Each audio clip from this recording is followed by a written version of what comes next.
The pushback against Antifa-radicals and the leftist politicians who support them has begun. An organization known as Bikers for Trump have pledged to liberate the Seattle Autonomous Zone on the 4th of July in honor of Independence Day. All the while, armed citizens have begun guarding our heritage and our monuments across the country. In this video, we're going to take a look at the latest developments in citizens standing in the gap of our feckless left-wing leaders and how the movement to take back our nation from anarchists is just beginning. You're not going to want to miss this. Greetings, everyone. Dr. Steve here with you.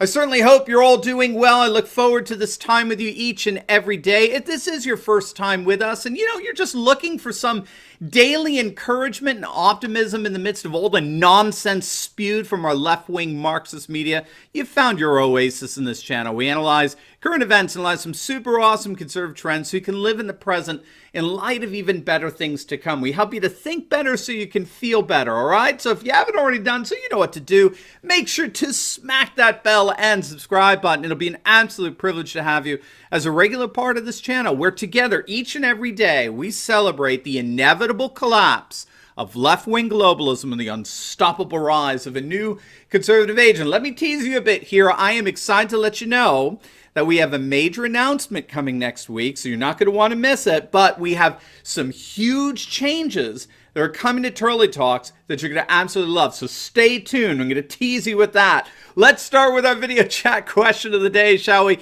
Do you support the retaking of Seattle's so-called autonomous zone? Let us know in the comment section below. Do you support the retaking of Seattle's autonomous zone? Or should we just let them rot?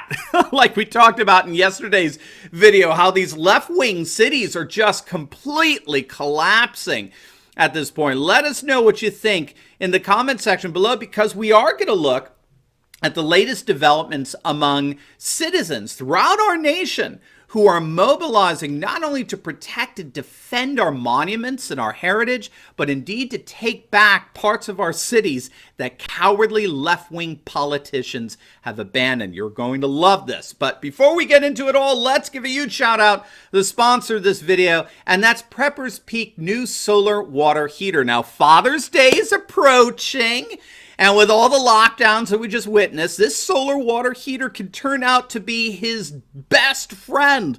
The solar water heater is an amazing device that allows you to heat and boil water outdoors using simply sunlight. It can heat water in as little as 30 minutes. It'll work anywhere the sun shines. You can use it to boil water, to cook noodles and rice, and sterilize water for drinking. Perfect for campers, right? It's easy to clean, can be used anywhere there's sunlight. And the best part is if you click on that link below, you're going to get 15% off. So what can be better? So don't wait, click on the link below before they sell out and get your own Patriot Sun cooker today. All right, gang, let's dive right in here. Fascinating stuff. It looks like we're beginning to see the right's answer to Antifa, and it's not good news for Antifa.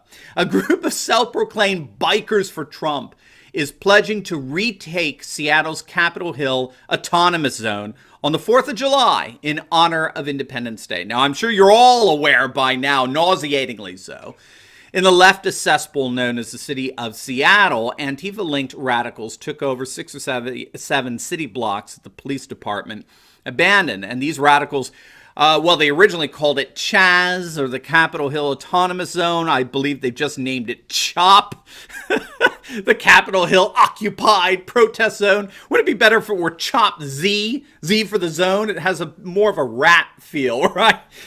And I came across it. Look at this.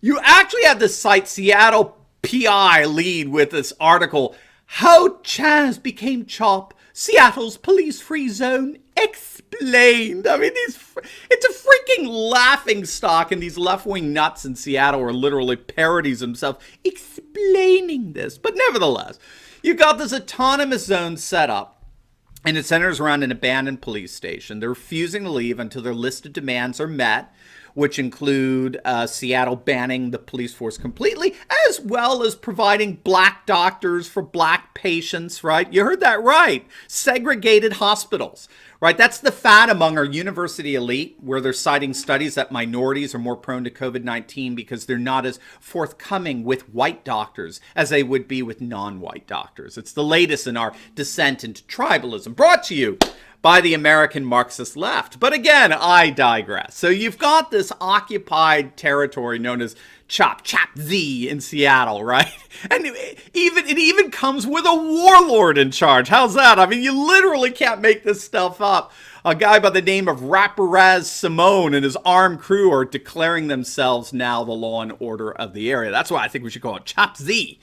But regardless, right now, I'm sure you all know that the ultra-left mayor of Seattle thinks this is all cool, right? Both the governor of Washington and the mayor, they think this occupation's really, like, lovely, right? They're digging it, man. And as a result, like we talked about on yesterday's video, you have a total breakdown between the mayor's office and the police. A breakdown in law and order. The police are ready to take back the city blocks that are being illegally occupied by what is, in effect, a radical militia that's instituted by the way of, they've instituted race-segregated occupied territory, all right? But just like our cultural Marxist university has been doing. But nevertheless, you have this total breakdown between lawmakers and law enforcement. And of course, like we talked about in our last video, you have the epitome of unintelligibility when you have lawmakers siding with lawbreakers, right, as over and against the very law enforcement that they employ. It's the epitome of absurdity. But that doesn't matter to the cultural Marxist left if what they're overseeing is the destruction of a racist, bigoted, and sexist society. And so with this breakdown between lawmakers and law enforcement, we're beginning to see citizens, sane citizens, as opposed to the collective insanity that characterizes our political class today. Sane citizens are starting to mobilize to take back the so-called autonomous zone, or Antifastan, as we like to call it. And so what we're seeing now is a group known as Bikers for Trump, who are pledging to take back Antifastan on behalf of the United States. On their Facebook event page, they posted, quote, "On July the 4th, Independence Day, a coalition of patriot groups and all who want to join are going to retake the Capitol Hill Autonomous Zone for America. Antifa members are illegally occupying public property and terrorizing small businesses in the neighborhood. American patriots have agreed to come together again, remove the barricades illegally obstructing traffic, and free the people in the zone." Close quote. Amen to that.